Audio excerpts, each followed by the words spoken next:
Hello there and welcome to this new tutorial. Now we already have installed the Node software in the virtual private server. So let's go explore and see what file have been created during installation, what folder have been created during installation, and how we can interact with them. Let's get going and follow me. We surely need to start connecting to the server. So we know the command ssh root add and then the IP address of our server. Don't use mine, use yours. Hey. At this point, the server should recognize us because we're already connected in the past. And we're in. What we can do. One thing we need to do time to time when we connect to our server is to notice that there are some updates that can be done. So just for the sake of it, let's do an apt get update, and if we want, we can directly connect and do apt get upgrade. So they're gonna be executed consecutively one to the other. This is important because it's important to keep the server up to date. Sometimes there are security issues that comes out and server can be attacked, and so if you don't update it, the node become vulnerable to an attack.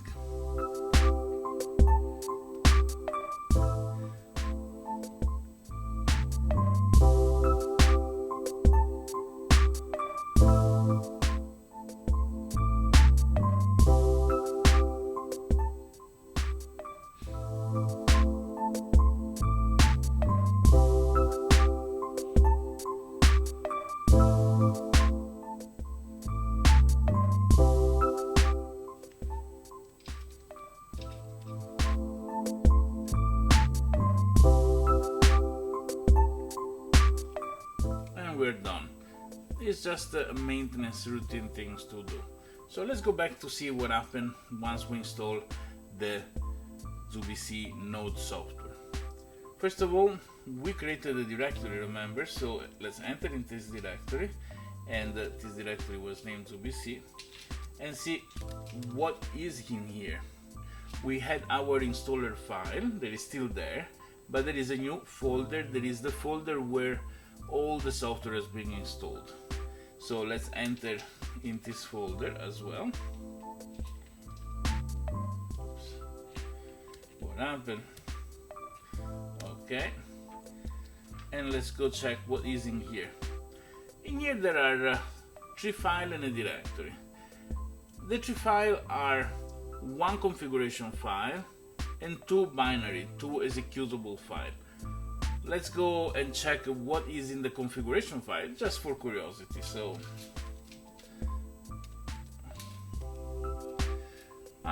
interesting. In the configuration file, we can see that there are some settings, like the anti-spam settings to avoid the node to be spam of transaction from other, the ports where the connection happen, the name of the database, and the logging possibilities that there are.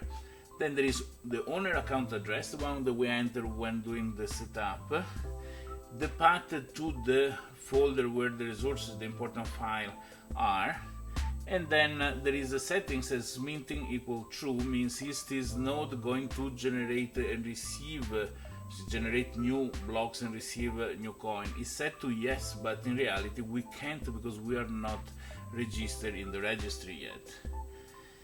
Then there is a path for snapshots. We're gonna learn what they are later on. And the well-known peers. This is a list of IP address of nodes that are well-known. A new release of the software, this address keeps changing, and is the first one that the node connect to start downloading the list of all the other nodes in the peer-to-peer network in the registry. Alright, so let's go to check what is inside the resource folder.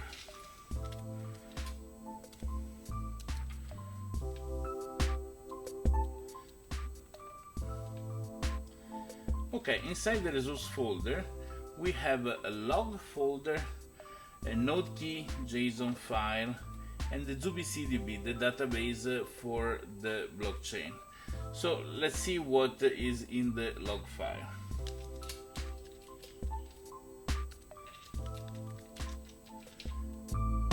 there are mainly 4 different logs that are upkept here. So we need to check and see what kind of error or messages are logged in while we're doing our experiment. So if we are trying to create a transaction with command line and then it doesn't work, we can come here and see why and what's happening with that. So for example, there is 13k logs on the core debug, 184k on the peer-to-peer debug. We can go and check what problems are there in order to figure out solution for those. Let's go back.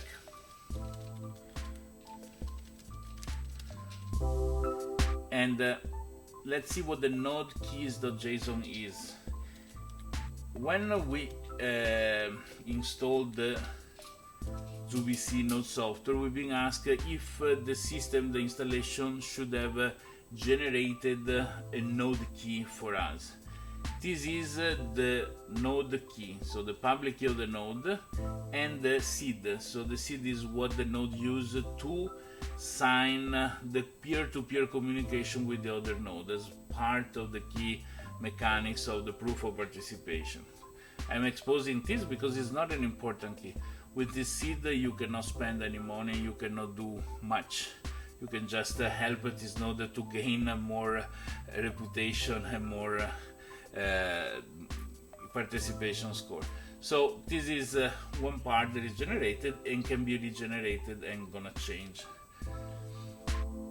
The database is a database that can be opened with SQLite or as an SQL database. We're gonna see that in another tutorial, but let's go back one folder and let's see the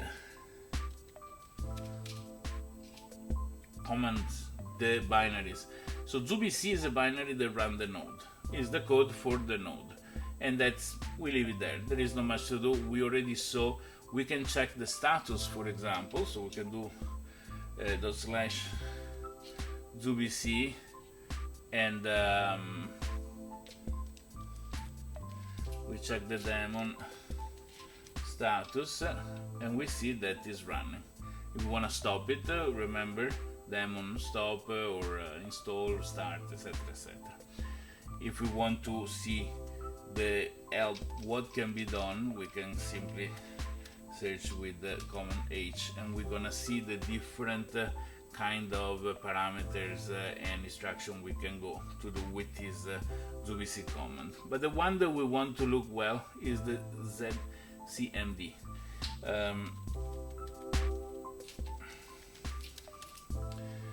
If I do /z command and I put the H for help, I can see that there are many functionality that this command line utility has, and these are very interesting because they're gonna allow us to start interacting with the ZooBC node. The most interesting is the last one, is transaction. To know the detailed help, you can just add the particular command, so in this case is transaction, and add the help. So you can see that the transaction has different kind of commands and then flags that can be used. So in our case, let's say we want to go deeper and see how to send ZooBC coin from an account to another using the command line, then we simply can go and see ZooBC command transaction and then go for the help for the send-zbc.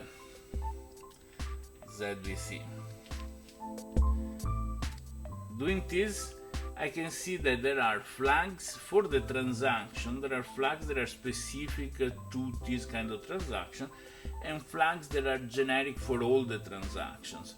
So when I use the command line, I can choose to do things, for example, like set which is the amount that I'm sending, if it is an escrow transaction with the approver, if there is a timeout, if I want to add a message, I use the global flag with the message, and so on and so forth. We can go and see that this same functionalities are in our wallet when we are trying to create a new transaction. So we see the sender, the recipient address, the amount, the fee, if we want to add a message, for example, and this thing I'm gonna find them here. The amount, if there is an escrow, we can also here set it as an escrow and have an approver address, the commission, etc., etc. So if it is an escrow, we can see the commission here, we can see the approver address, at the same time a timeout or a fee, the fee to be paid, the message string, all things that we find in the wallet here. Okay, so this is important to see that what we can do through the wallet, through the mobile wallet, can be done in the command line using these commands that is part of the installation of the ZooBC node. We were gonna go there in specific tutorial down in the detailed example of how to run specific command, how to create some script to automate services. So if I have a website where people do something, they automatically blah blah blah blah. But this is to give you a generic view. So let's look at the other interesting comments that there are. So and we can see that there is a nice list here. So the transaction we said is the most complex, the most interesting, the one that allow us to do actual transactions. But there are other interesting ones. The first one is account. Let's see what the account offer.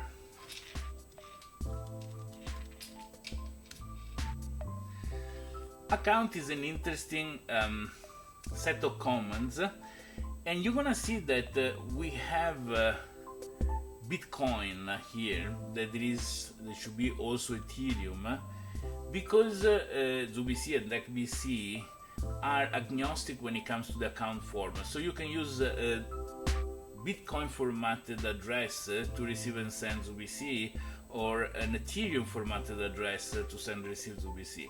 The interesting thing is that the same private key that creates my Ethereum account in Ethereum creates my Ethereum address identical in ZooBC. This allows to create very easy bridge between blockchains. So if an application has a server that run both nodes, we can create consensus mechanics where transactions that happen in the Ethereum blockchain generate an effect on the ZooBC blockchain, and vice versa, controlling a smart contract, something in the Ethereum blockchain. One of the functionality that is interesting, and I'm gonna show you now, is also the hex converter and the hexdecode. So the account for ZooBC as is presented now, ZBC, etc., etc., etc., is in a format that is easy to type and to read, has a control character which makes it impossible to to mistake address and send funds to a wrong address. But the addresses that are managed in the system are actually in a different format. It is a number representing hexadecimal. So we can convert between these two formats. So if I go to the command account x convert and I ask for the help, I can see that I can choose the account type. 0 is the default, 1 is Bitcoin, and so on and so forth. There is Ethereum and many other formats. Consider also we can create account in DecBC using the government issue ID card. That's a different account format as well there, and so on and so forth. We have many different kinds of account format that we can use. And then we have the account itself to be converted. So I just go for the encoded account address parameter. I put a space. Let's go here and let's copy this account, the one that we created in the past tutorial. Let's pass it here and see what happened. So we can see that the encoded, the one that has a human readable format, let's say, is this. The account address in decimal is here, in hexadecimal is here. So this one I can copy and I can paste it maybe here after the tab sign, is the hexadecimal representation of this address. We can also convert this just for future use. So we can go here, let's delete this account, and we can encode this. Alright, and here we have the hexadecimal format. At this point we save this one here as well. At the same time, we can also do the reverse, to go from the hexadecimal format of the account to the human readable, let's say, format. Let's clear this page, and we can see that we can call it the command account and get the help. We have the hexdecode. So at this point,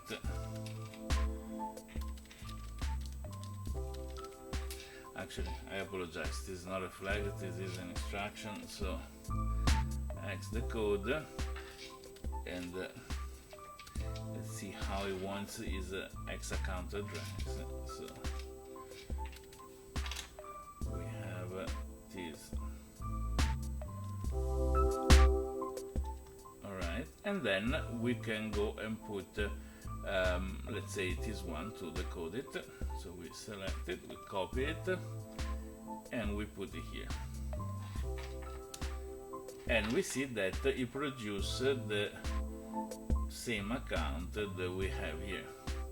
So this is important because when we go check in the next tutorials how to interact with the database, in the database the account, the transaction and all are all saved in hexadecimal format.